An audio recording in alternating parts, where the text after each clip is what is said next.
Did you know the new Celine song is out?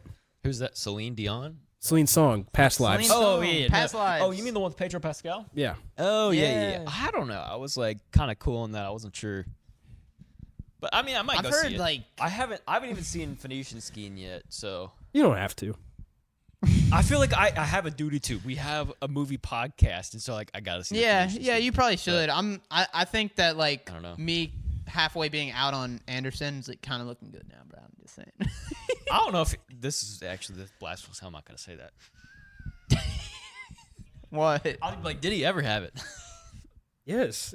Dude, I thought you loved Tenenbaums. I love Tenenbaums. That's it. That's the only film that, granted, I've seen. I mean, Moonrise he Kingdom. definitely had it, and he still does have it a little bit. Yeah. It's not a bad movie. In my Yeah. opinion, it's not a bad movie. It's just the last couple have been forgettable and pretty middling.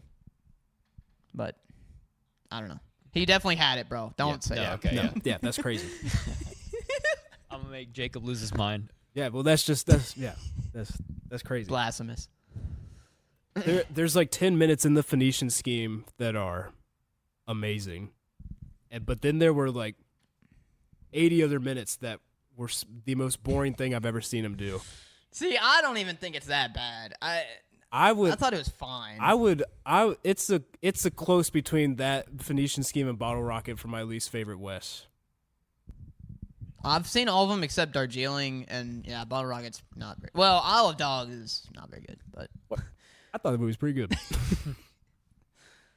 let's Discourse, do this. lovely discourse. This is why we do what we do. it is Malick time. It is Malick time. I'm turning my gain up just a little bit. I'm not metering super hot, but I do have a dynamic mic. That's how it works. Okay, cool. All right, Mason, are you sure you don't want to do the intro?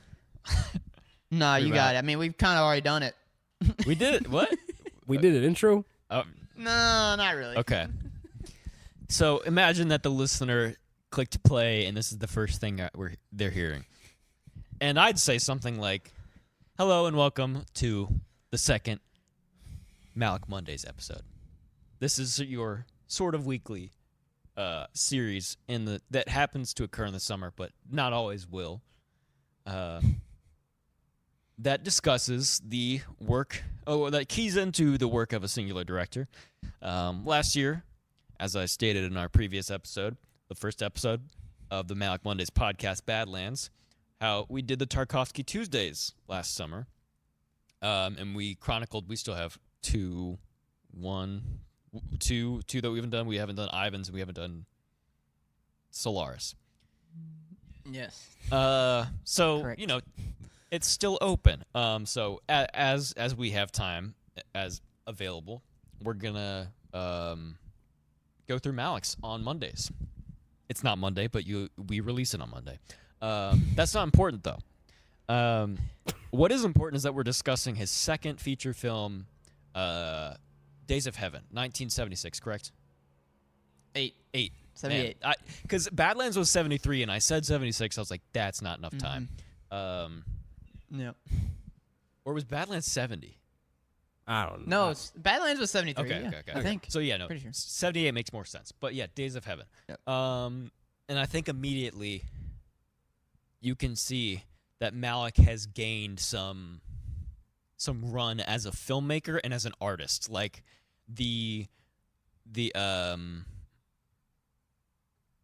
I'd say like I don't want like the film vocabulary, but like just it's a lot more mature. Even though it's the second film, you can like you definitely see the vision. You're like, okay, this guy knows what he's doing.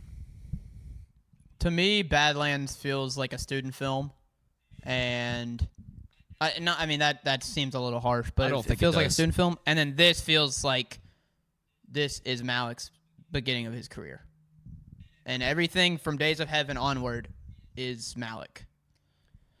Because Days of Heaven feels Malickian. It is now. It is a thing now. Yeah.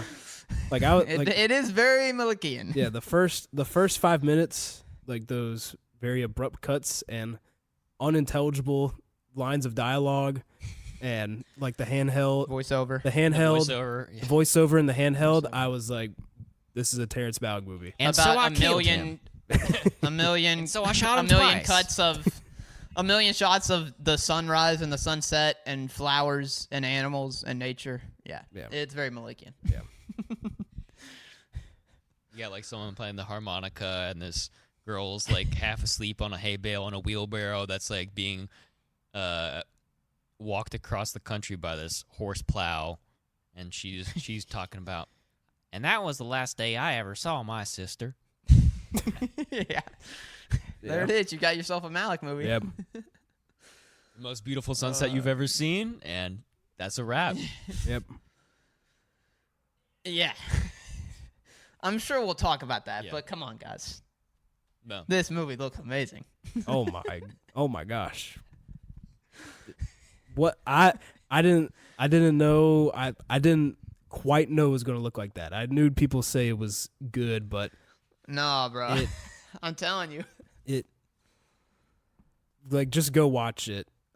It's like he had an IMAX camera, traveled to the future, to like present day, shot the film, and then came back for like some scenes. It doesn't always look at like when it looks great, and then sometimes you're like, okay, this was shot in the late 70s, but Well, this is a little like backstory. I don't know if you all know this, but Nestor Almendros, who shot the film, the DP, he was basically going blind while they were in production, and he had like some helpers like take Polaroid pictures of like what they were shooting, Yeah. and then he would like get a magnifying glass and like look at what the shot was gonna look that's like. crazy. Yeah. Wow.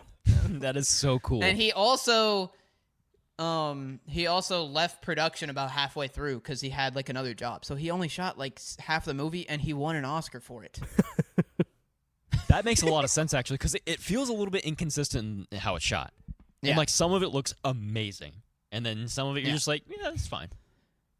Yeah, I mean, none of it looks bad, but there's parts that look particularly good. It's Yes, yeah, no, I no, mean they're seriously, yeah. they're It all looks passable and good, but some of it looks like Yeah. more like the auteur and artistic than others. well, like the scenes with the dialogue, it's shot like pretty like conventionally, and then just like out more of like Badlands. and then like out of nowhere, you'll just see like the most beautiful thing you've ever seen in your life, Yeah. and it's like And this is, I'm sure you all can see that. You can see it in Sicario and so many different things, but this is a huge inspiration for Deakins. oh for sure, yeah, I mean, this is Deakins 101 right here. yeah, Is there Dune without Days of Heaven?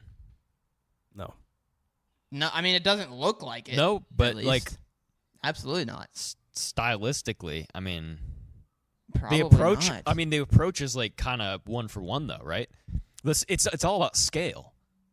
Like with Malick, it's about the breadth of the open American sky. Like the whole gist of this movie to me is how unimportant this love triangle and drama is. Mm-hmm. None of this matters. There's so much bigger. it's things. crazy. It's still like man and nature at the end of the day. It's Yeah. his second film. That's and it's exactly what it It's is. the same stuff. He does the same thing every movie, dude. and it was very interesting like watching this because at first, like just kind of like reading the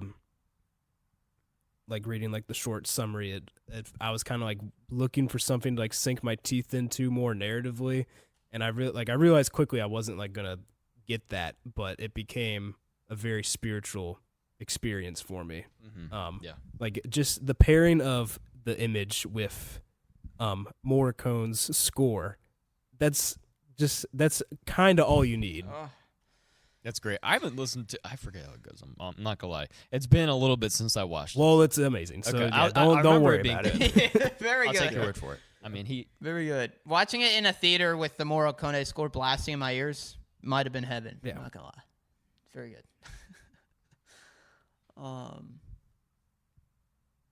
Do we want to like actually get into the plot a little bit? sure. I'm gonna relegate this off to one of y'all though, because Jacob, you want to? You've seen it yeah, you got it. Man. the most recent. Yeah, I saw it for the first time a couple of days ago. And I would say there's probably not like too much to harp on, but basically I don't really even remember the characters' names if I'm being honest, but Me neither. It's Bill and Abby. Those are the so married couple, and then Linda is the daughter. So Bill is like, or no, sister. Sorry, not daughter. Yeah. Sister. Bill is like a steel worker in some city, and he gets into an argument with his boss and somehow kills him by shoving him to the ground. And then he runs for the panhandle of Texas, right? Like the Texas panhandle where they where they start working for this very rich farmer guy who needs some help around the farm. And the way I understood it is that he's got his like his lover, who he says is his sister, to kind of like keep like rumor or like keep pressure off them, I guess, which was an interesting move. But then he has his actual sister, who's like the little girl who does the narration through most of the movie. The movie is kind of like her reflecting on this time period in her life, like the voiceover. So they need more money because he doesn't like living on the land. So he tells his lover to they conspire a scheme to marry the farmer. And then they get married, but the problem is she falls in love with the farmer, and then the farmer finds out about their love, and he gets mad, and they start burning down stuff, and they dip town, and then he dies. Yeah, there you go, man. That's the movie. And the funniest thing about that is, this is probably the most plot-driven of all of Malick's movies. This or Badlands. It only goes down from here. Yeah. And that's not much of a plot, so...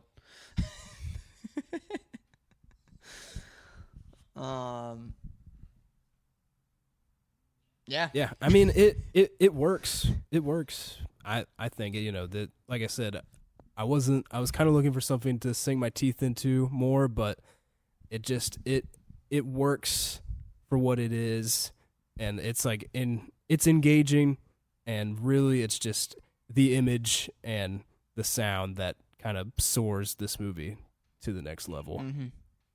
But that's Malick's bread and butter. So yeah, I mean that's all it is. Yeah. Basically. I don't want to be like disrespectful in saying this, but like for Malick, plot almost feels like a garnish. Like it's not the last thing that he thinks about. It's not one of the last necessarily, but it's like it's not nearly as central as it is for a lot of directors and movie makers. And I think that comes with a deeper understanding of the art form, truly. Because he realizes that like it doesn't need to be centralized to make an important and an impactful film. That like, and it took me a long time to like come to that realization and like say that, because I used to be like, bad plot, sorry, I'm out. Yeah. His whole shtick is there is no plot if the plot is through images. Yeah. There's a visual plot, and that's all that matters. And this is another example. This happened a little bit on Badlands. This really happened on this movie, but they shot about half of it. Malick was upset. He was like, "This sucks. We got to totally redo this thing." And then he started shooting it like a silent film, and then the whole voiceover, that was all in post. There was no of course it was. Original voiceover. And they had the Linda Mance, who's the actress, the young sister. They had her record 60 hours of voiceover. Whoa. And then he just stitched it up together. It took him 2 years to edit it, and that's Malick to a T. Yep. He creates the plot in post-production. I don't know of anyone else that's doing Sean this. Baker. Well, yeah, the movie's made in the edit. Yeah. It's just like they send people out, and then because I don't remember where I heard this, but like, well, Nora won editing at the Oscar, and he said his editors have like saved all of his movies, kind of thing. That's true, and he is very verite, and he'll kind of shoot a documentary, and then he'll edit it together. Yeah. But I forget what it was exactly, but I think a lot of I don't remember, but it was to the effect of like I go and I shoot and then I figure out the plot in the edit. Like that's like my film was bad until I edit it. It's like Yeah. it's like the core of it is not good, but like in the edit is where I think it becomes a good film. Yeah. Yeah, Malick threw out the script. He threw out the script for this movie altogether, and he filmed the actors for a year and basically told them to improvise. Yeah. I mean, dude, there's no reason this movie should be good at all. Right.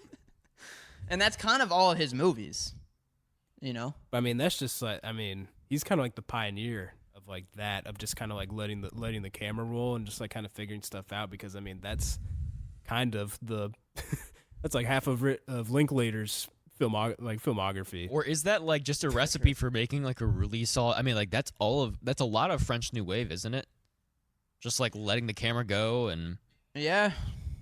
I mean, but those movies have a.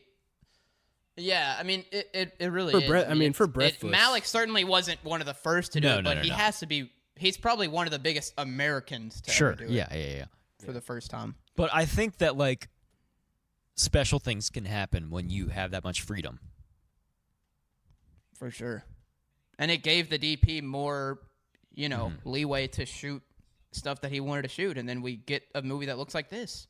Yeah. I'm not sure how much worthwhile it is to like even ask this, but like, is this a better film without the voiceover? Would it be too slow? I think whatever he did in post, and I think that him throwing out the script was a good idea, in my opinion. We probably won't know. I mean, what the Yep. original. I mean, I don't know how similar or different it would be from the original scripts. We'll never know. Yeah. Yeah, so it's probably not even worth like entertaining. But I'm just curious. I'm gonna say that it wouldn't be a better movie without the voiceover, but that's only because like even with subtitles on, like there are some scenes like with dialogue there that just feel like unintelligible in this movie. Oh yeah, I don't know. He might be doing the like present day Nolan thing, but the mix on this movie is bad. I remember talking about that. You can't hear anything. Yeah, and I was like, oh, when I watch it in a theater, it'll be good. No, it was not good. So that almost has to be intentional. Yeah, The possibly. unintelligibility of the dialogue. Yeah, or maybe not. I don't know. Maybe it just wasn't well made. Like, or that part of the process was not, Yeah, I mean, given he's attention. coming off of Badlands that lost millions of dollars, and this is his crazy. second film, so he's not working with much. a ton. How of was big people Badlands yet. funded? Badlands was funded. Dude, I don't know. Okay, I'm wondering. Like you said, it lost millions. I mean, I don't know how much what the budget was or where he got that budget. Because like, if it was his first film and he I wasn't, thought that was like, wasn't that like word of mouth that Badlands got made, kind of? Yeah, and I mean, I know that Paramount funded Days of Heaven, and then Days of Heaven went on to lose money as well. Wow. But the story goes, I think I talked about this a little bit in the Badlands episode. Charles Blooddorn, the president of Paramount at the time, it lost so much money, but he was such a fan of Days of Heaven, he said, let me put you on the payroll and you can make any movie that you want. and then he made And Malick started coming up with a film called Q, which is the beginnings of Tree of Life. Whoa! But then he was so worn out from this movie that he moved with his girlfriend to Paris for 20 years. That's how much this movie took out of him. Wow, that's crazy. And then 20 years later, we get Thin Red Line. It's more like Days of Hell for Malick. Yeah. Yes, dude. I mean, I can only imagine what he's going through with The Way of the Wind. I mean, he's been supposedly editing it for, 7, 8 years? I just hope he doesn't die. He edited this for 2 years. Yeah. I mean... Respectfully. What'd you say? I said I hope he doesn't die. Same, dude. Yeah. He's getting up there, man. I mean, he really shout out is, to Mr. man. Malick. Wonderful work, but like we only have so much time to slave away at our projects, and both. I mean, done is better than perfect, but Yeah. sometimes he's got a little bit of that Kubrick in him where he's like, yeah, no, just I'm so not gonna release it meticulous. unless it's perfect. Mhm. Yeah. Yeah. Yeah. So exacting. That's crazy. I think we got to talk about the locust scene. Yeah. In the fire. Ooh. I mean, that's another thing that what a moment. The DP did. I mean, it's all natural lighting, man. Yeah, I mean, it feels like the whole movie was shot during like 4:00 in the afternoon. Yeah, I mean, they basically only shot it during golden hour in the morning or night. And I think I've read a lot of things where Malick might have been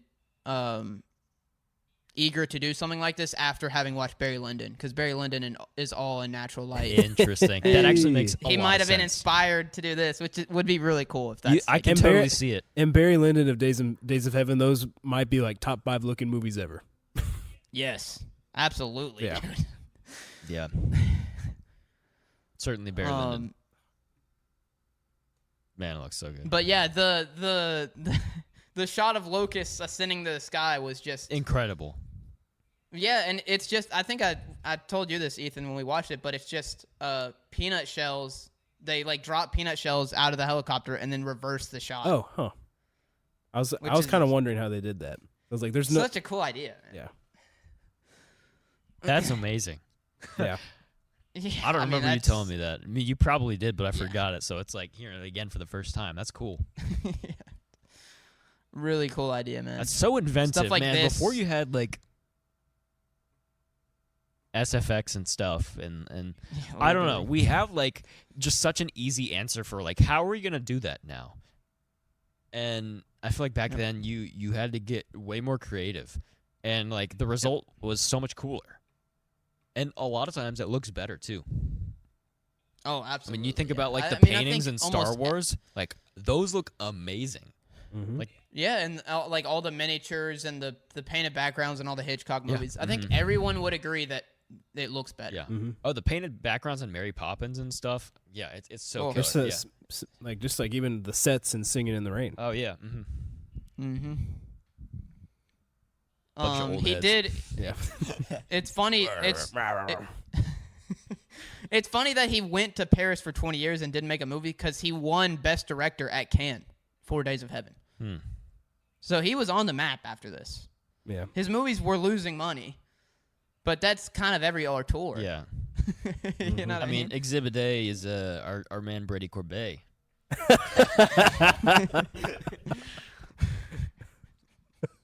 Let the man live. That was a name drop I was not expecting to hear at all. Ain't no reason to be hating I'm Brady sure he'd Corbet be on a Days thrilled of to Heaven have his name episode. mentioned in the likes of Malick. Right.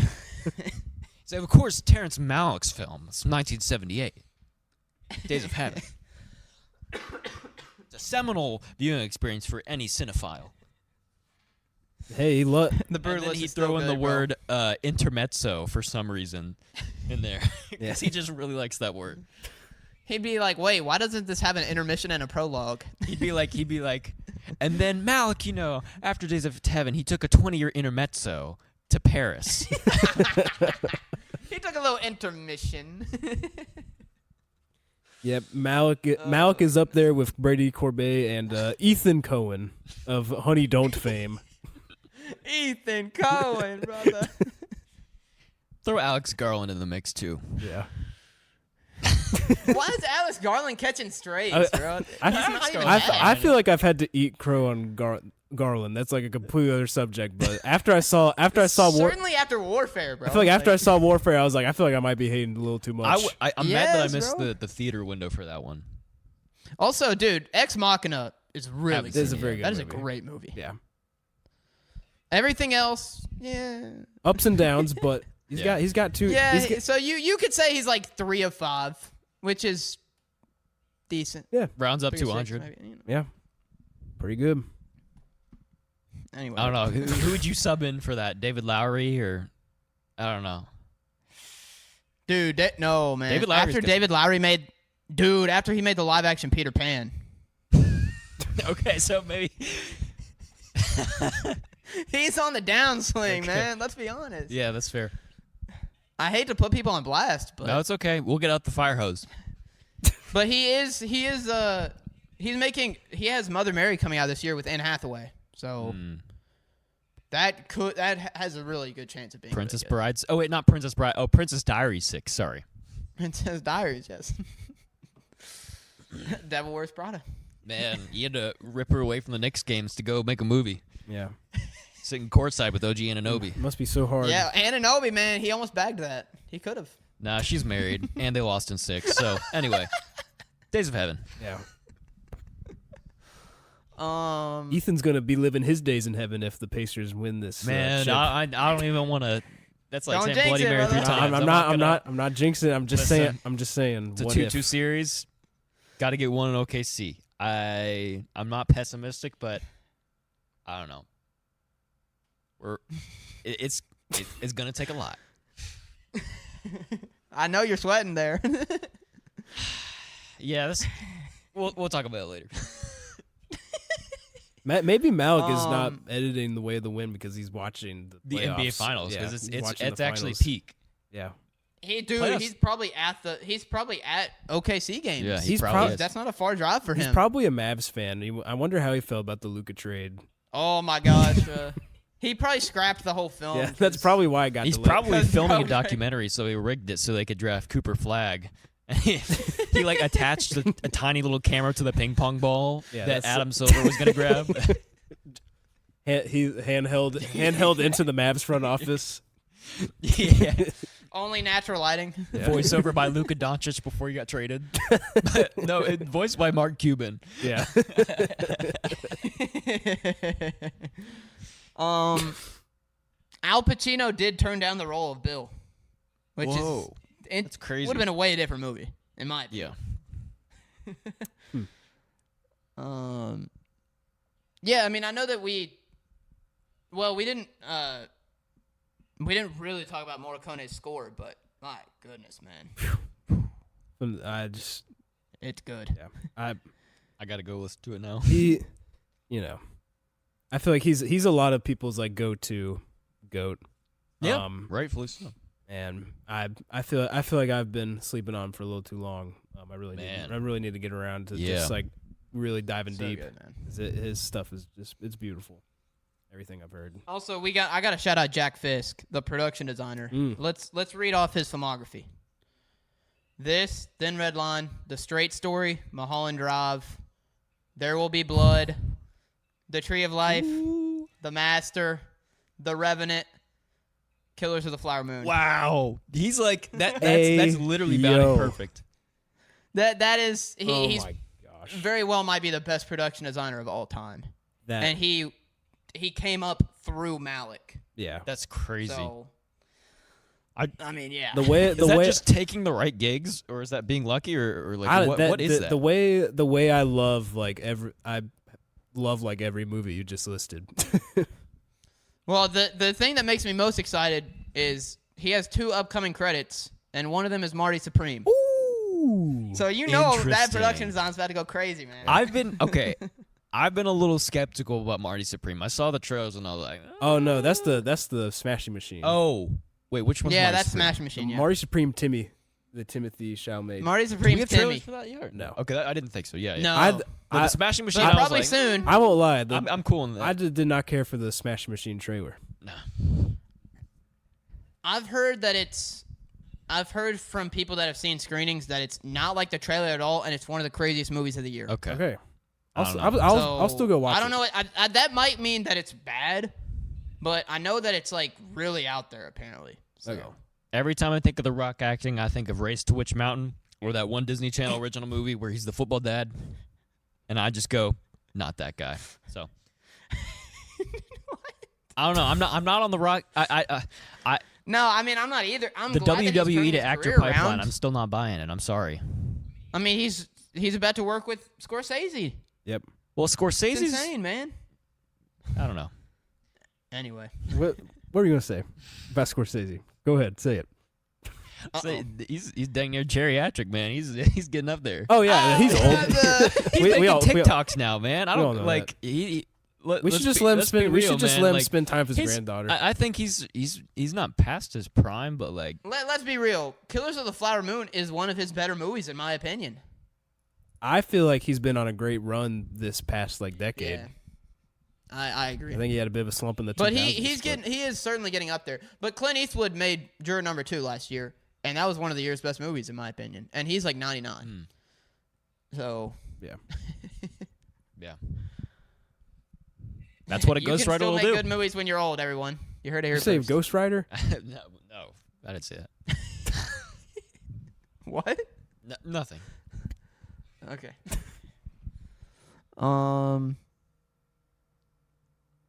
Yeah, man, this movie's What else? There's not much else. spirit. I do think that this is a pretty big step up from Badlands.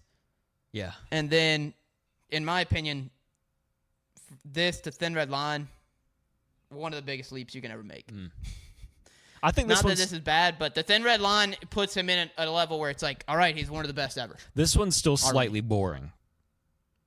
Yes. And that's not like a bad thing. I don't mean that like. And the Thin Red Line is very slow and philosophically musing, but it's so much more refined and it feels very direct. This kind of slithers around. Yeah. I thought the ending's a little bit So abrupt too, but yeah, you know. for sure. I mean, it's. I wouldn't say it's rough around the edges, like. I mean, it's beautifully with its- made. yeah, seriously. It's beautifully made. It It's has. just, I will say it has gotten better with every watch. And when I watched it in the theater, I was like, "This is a great movie. Mhm. Yeah. Maybe It's not really amazing, strong. but it's a great movie. It's very solid." yeah. Some of the story beats are really good too. Yeah. Mm-hmm. Yep. I'm just excited for you all to watch Thin Red Line. Me too. Yeah, I'm very excited. I'm ready to see him go off the rails. I like, in a remember way. when I was a Pandora user, I used to listen to like the film scores station, and Yeah. Zimmer's Zimmer, yeah. score for Thin Red Line would always come up. I'd be like it. I'd be like, thumbs up. It's very good, dude. It is very That's good. the last nice thing that I'll say about Hans Zimmer on this podcast, though. So Oh, Speaking of Ghost Riders, yeah, I don't know if that's entirely fair to say, but you know, I don't know. I've just heard enough to be skeptical. That's all. I don't want to. I don't want to talk myself out of a future job or anything. But you know, not to say I could get that, but or that I'd want it, frankly. But goodness. All right. anywho, if you want a spiritual and musical masterpiece, go see Days of Heaven. yeah, go watch Hamilton on Disney Plus. Oh Lord, have mercy. Go listen to the Carter 6, the new Lil Wayne record. Please give a warning before you say the H word. Like I did brought not up at hear work that. today, they were like, "Yeah, Jonathan Groff when he does they had the Splash Zone," and I was like, "Too much Hamilton." Jeez. I wish I had a device Um. that like would when someone says the word Hamilton, if I'm in like a 100-meter like radius, it like teleports me somewhere else, so I don't have to be around the conversation.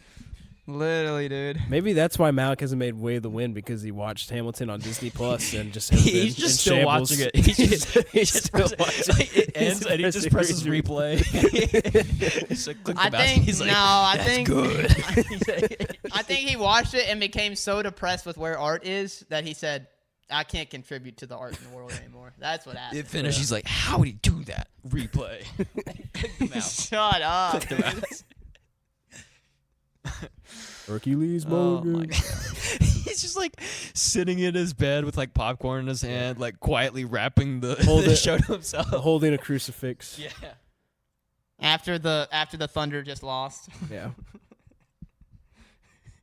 Yeah. at the Thunder game. Yes. Yeah.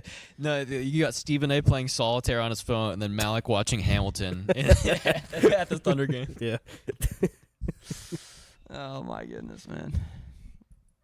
All right, well, y'all better get the notebooks out and be ready for Thin Red Line. Okay, That yeah. I is mean, a you're heavy talking one, it man. up a big game, so I wrote like a 3-page thing on Letterboxd for the Thin Red Line. It's one of my longest reviews, I'm excited. so I can talk big game on Thin Red Line. Okay, okay. I haven't seen it yet, but I did have to read an article in school about like the post-production process for a Thin Red Line for sound. and it was very very I read that. fascinating. They went through a lot. They really did. So Very good. Yeah. That's when you get. That's where you get the first instance of Malick editing people out of a film, and they start getting really bad. Martin Sheen's in this again, right? Or no, he's in Apocalypse Now. I'm tripping. It's so many different people, dude. It's a lot of big names, yeah, though, right? Sean Penn, John C. Reilly. Yeah. Man. Yeah, Jim Cazale, or however you say his last name. Wait a minute. Is George Clooney in this? In Thin Red Line? Yes, he is. It's like 2 minutes, though. There's so many people like that. Like, I'm pretty sure Alec Baldwin is in it for like 2 minutes. I'm pretty sure. We see what we see what happens when Alec Baldwin gets a gun. I was gonna say, don't give him a gun. Did you say don't give him a gun? Oh my god! How did I know that was gonna be brought up?